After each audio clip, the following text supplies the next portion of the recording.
गोविंद गोविंद गोपाल भज मन गोविंदा,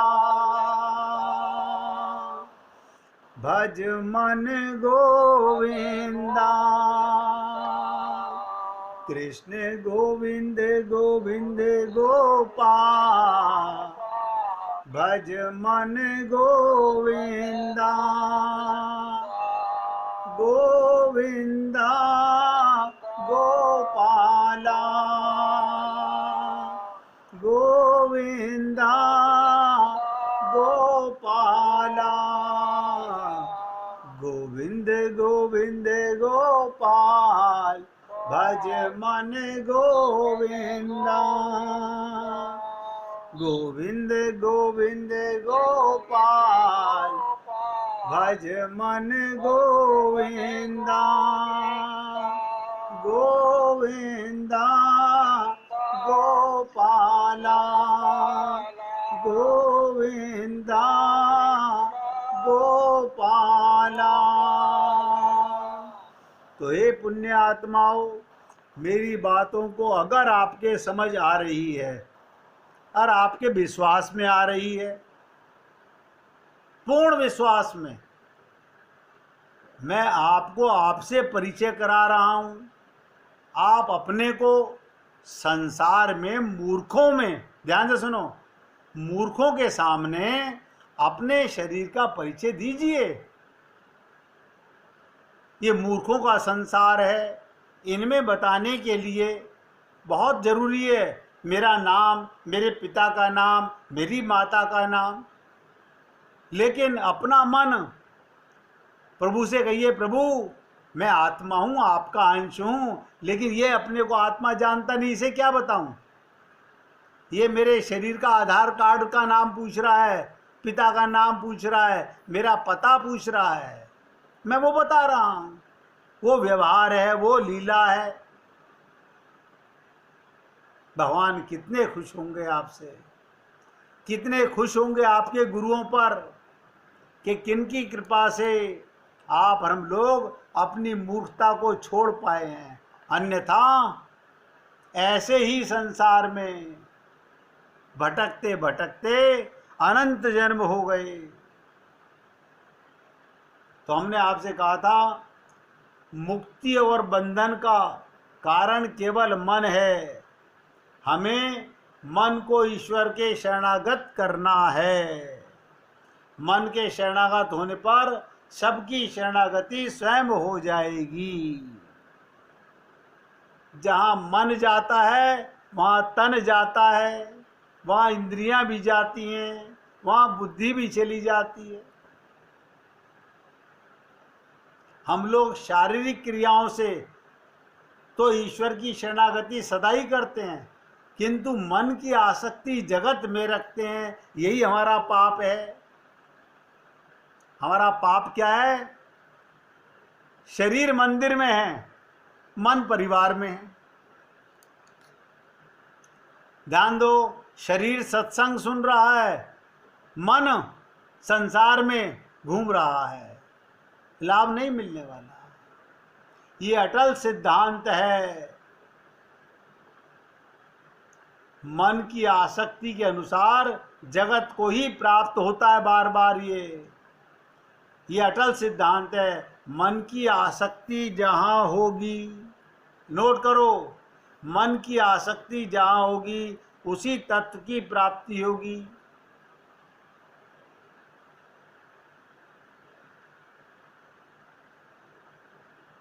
अर्थात यदि शारीरिक शरीरेंद्रिय से हम शुभ और अशुभ कर्म करें और मन से कुछ ना करें, केवल ईश्वर की शरणागति ही रहे, तो कर्म का फल नहीं मिलेगा, केवल ईश्वरीय लाभ ही मिलेगा। तो इसलिए मन की शरणागति ही वास्तविक शरणागति है। और आप सब लोग पूरी ताकत लगा के अपने मन को देख सकते हो कि मन परिवार में जाता है तो जाए, मैं उनमें भगवान को देखता हूं क्या? नहीं, भगवान को तो नहीं देखता। तो आपका मन अभी शुद्ध नहीं है। आपकी शरणागति 0/100 है। भगवत प्राप्ति नहीं होगी, चाहे आप किसी जगत गुरु को गुरु बना लीजिए।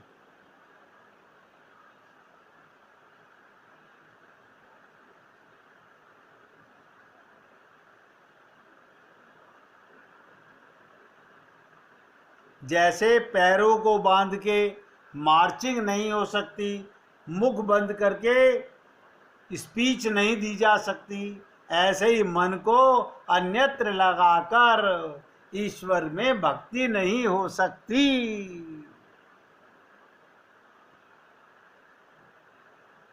जब तक मन नहीं है तब तक भक्ति नहीं। 0/100 सब धोखा है।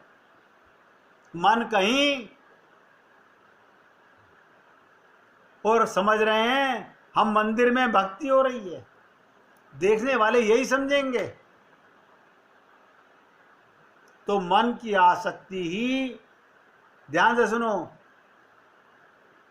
ममता गलत नहीं है, मोह गलत नहीं है, आसक्ति गलत नहीं है। गलत क्या है? ये गलत जगह पर मोह हो रहा है, गलत जगह पर आसक्ति हो रही है, गलत जगह पर ममता हो रही है। ईश्वर का अंश मान के ममता कीजिए, ईश्वर से ममता हो रही है।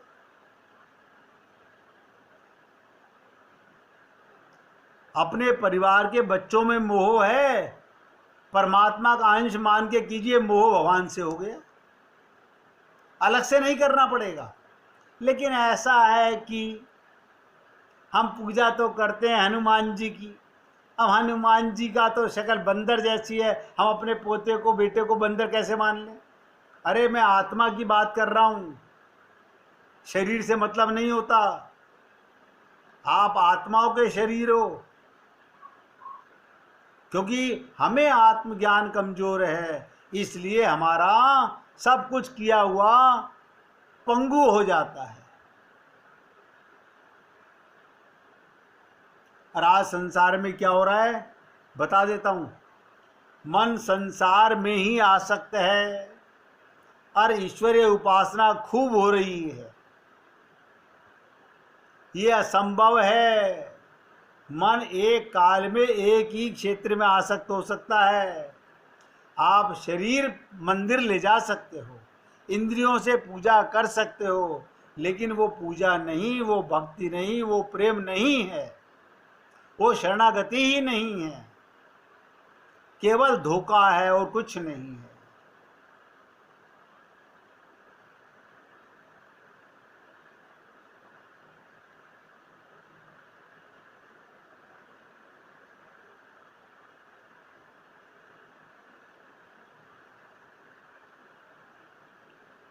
मैंने कई बार एक कथा सुनाई है कि मथुरा के अंदर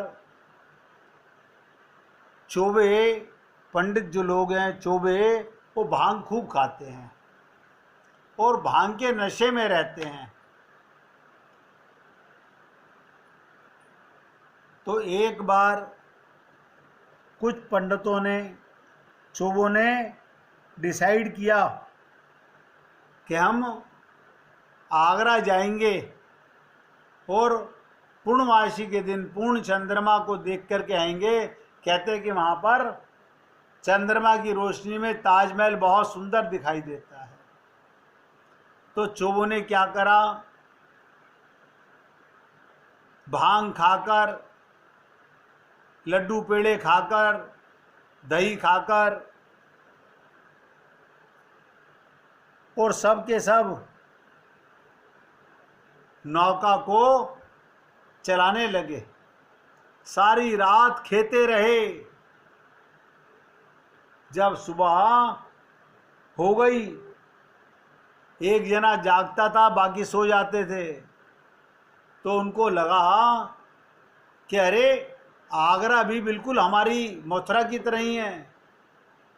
तो मथुरा ने, एक आदमी वहाँ पे स्नान कर रहा था, उसने कहा, भाई साहब, पांडे जी, चौबे जी, आप तो मथुरा में ही हो। बोले क्या मतलब? हम तो सारी रात नौका खेते रहे। बोले नहीं, आपको नौका चलाने से पहले अपनी रस्सी, ये नौका जहां बंधी हुई थी वहां से खोलनी चाहिए थी, आप खोलना भूल गए नशे में। इसी प्रकार हम लोगों का यही हाल है। हम सारा जीवन मन को धन में, पुत्र में, स्त्री में, पति में आसक्त होकर के ईश्वर की उपासना करते जा रहे हैं। अनंत काल हो गया, अनंत काल हो गया। मन परिवार में बंधा हुआ है, रिश्तों में बंधा हुआ है, धन में बंधा हुआ है। तो नोट करो, जैसे मथुरा के चोबे सुबह अपने आप को कहाँ देखते हैं? मथुरा में ही पाते हैं। इसी प्रकार बुरा मत मानिएगा, आप हम लोग भी केवल शारीरिक पूजा हो रही है, मन की आसक्ति का ही परिणाम प्राप्त होगा। ये सब नोट कर लें। मन जहां आसक्त है उसी का लाभ मिलेगा। अगर मन परिवार में आसक्त है तो आखिरकार तुम जाओगे कहाँ? कहीं नहीं जाएंगे, वापस परिवार में आएंगे। और अगर मन हरि और गुरु में आसक्त है तो जहाँ हरि का धाम है, जहाँ गुरु जा रहे हैं, वहाँ तुम भी जाओगे। मूल चीज मन की आसक्ति है।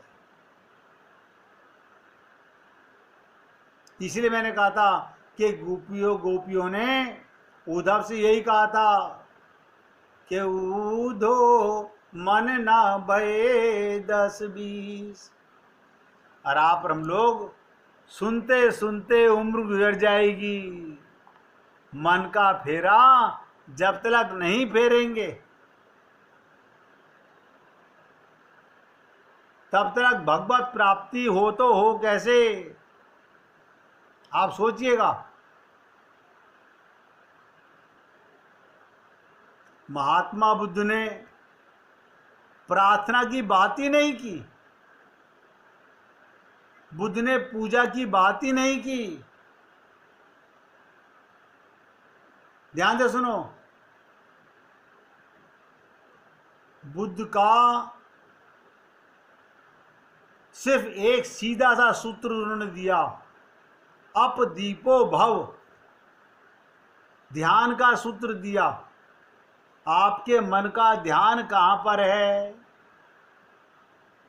उन्होंने नींद तोड़ने की बात कही, जागने की बात कही, सपने को तोड़ने की बात कही।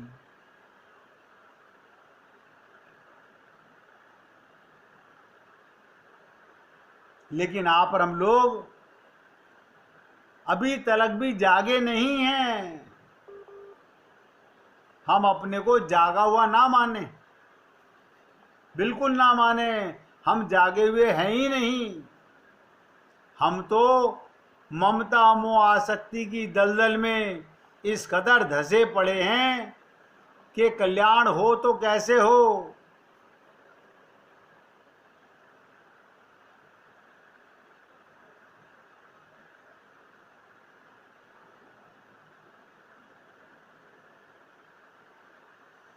अब आपको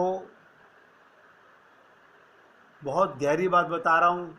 कल से थोड़ा सा और आगे बढ़ने का प्रयत्न करेंगे। अब विचार करना है, मन की शरणागति में कठिनाई क्या है। मन की शरणागति में हमारी कठिनाई क्या है? कठिनाई ये है, चूंकि हमारा मन अनादिकाल से सांसारिक विषयों में ही आसक्त रहा है। अतएव दृढ़ मूल आसक्ति हो चुकी है।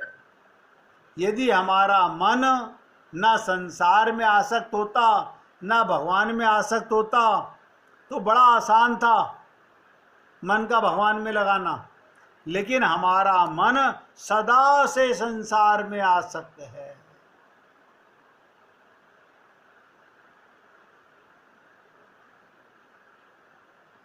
इसलिए हमको फिर कल आपके साथ यही खोपड़ भंजन करना पड़ेगा।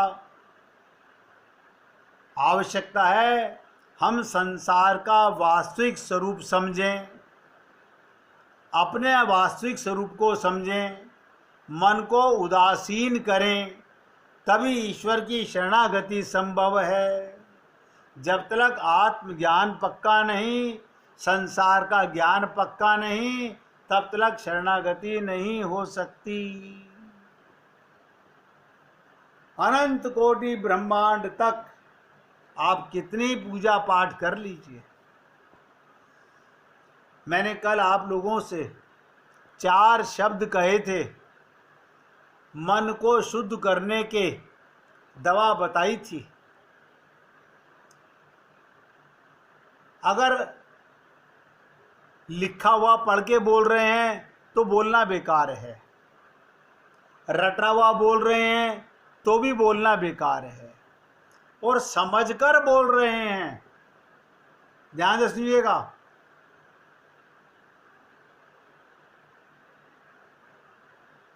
अनुभव से समझ गए हैं तब बताइएगा वो 4 बातें मैंने क्या कही थी मन को शुद्ध करने की। कोई भक्त बता सकता है? गुरुजी मैं बताना चाहता हूँ। बताइए, कैसे बता रहे हो? पढ़ के बता रहे हो या रटा हुआ बता रहे हो या अनुभव से बता रहे हो? हैं? नंबर 1। हाँ नहीं मैं पढ़ के बता रहा हूँ, आगे बंद करके बता रहा हूँ आपको मैं। हाँ। हरि गुरु भजो। हमने हरि और भगवान को 24 घंटे भजना है, नित्य भजना है। दूसरा है नित्य, तीसरा है निष्काम, चौथा है अनन्यता। बहुत सुंदर। तो अब देखिए, नहीं बदले, इसके बिना मन शुद्ध नहीं हो सकता। मन शुद्ध नहीं होगा सबसे। क्यों? ये जो 4 शब्द मैंने आपको कहे हैं, ध्यान से सुनो, ये वेदों का, शास्त्रों का, पुराणों का, गीता का, भागवत का निचोड़ आपको 4 शब्दों में बताया है। कल एक एक पर चर्चा करूंगा आपके साथ। हरि गुरु भजू का मतलब क्या होता है, नित्य का क्या मतलब होता है, निष्काम का क्या मतलब होता है, और अनन्यता का क्या मतलब होता है। तब आपको पता चलेगा कि हमारा ये चीज़ों का ज्ञान हमें है कि नहीं है। अगर नहीं है, और दूसरी चीज़ मैंने आपसे कहा, मैं अपना स्वरूप और संसार के वास्तविक स्वरूप को जब तक नहीं जानूंगा, जब तक अपने से अलग संसार को देखूंगा नहीं, परमात्मा का स्वरूप, आत्मा का स्वरूप और संसार का स्वरूप, इन तीनों का ज्ञान परिपक्व होना चाहिए, जहां अडिग हो। अब हमारे मन को कोई भ्रमित नहीं कर सकता। भगवान शंकर पार्वती को क्या कहते हैं, ध्यान से सुनो। उमा राम गुण गूढ़। तो सोचिएगा, छोटी सी लाइन है, उमा राम गुण गूढ़, पंडित मुनि पावई बिरती, पावई मोह विमूढ़, जे हरि विमुख ना धर्म रति। अरण्य कांड में आया, क्या कह रहे हैं भगवान शंकर पार्वती से? राम के गुण गूढ़ हैं। राम के गुणों को समझना बिना आत्मज्ञान के संभव नहीं है, बिना शरणागति के संभव नहीं है। कहते पंडित और मुनि, जो समझ जाता है, ध्यान से सुनो, जो समझ जाता है उसका संसार से अपने आप वैराग्य हो जाता है, करना नहीं पड़ता।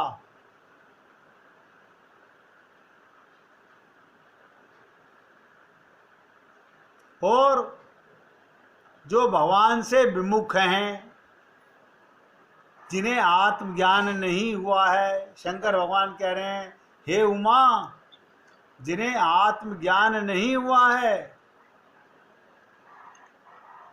वो भगवान से विमुख हैं, वो धर्म कर्तव्य से प्रेम नहीं, वे महामूढ़। देखिएगा क्या कहा है, पावई मोह मुँह विमूढ़, यानी वो मोह के जंजाल में उलझ जाते हैं। और जो संसार के जंजाल में उलझना चाहता है वही मोह के जंजाल में फंसा रहता है।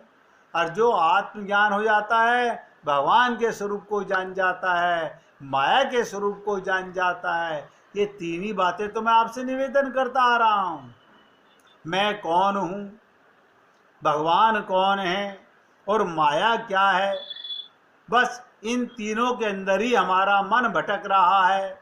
अगर मैं आत्मा हूँ तो मेरा मन अपने आप परमात्मा में लगेगा, और अगर मैं शरीर हूँ तो मेरा मन बिना कहे संत महात्मा कितना भी कहें, मेरा मन संसार में ही जाएगा।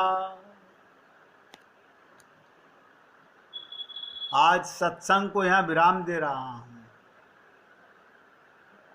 और आपसे निवेदन कर रहा हूँ, बार बार सोचिएगा,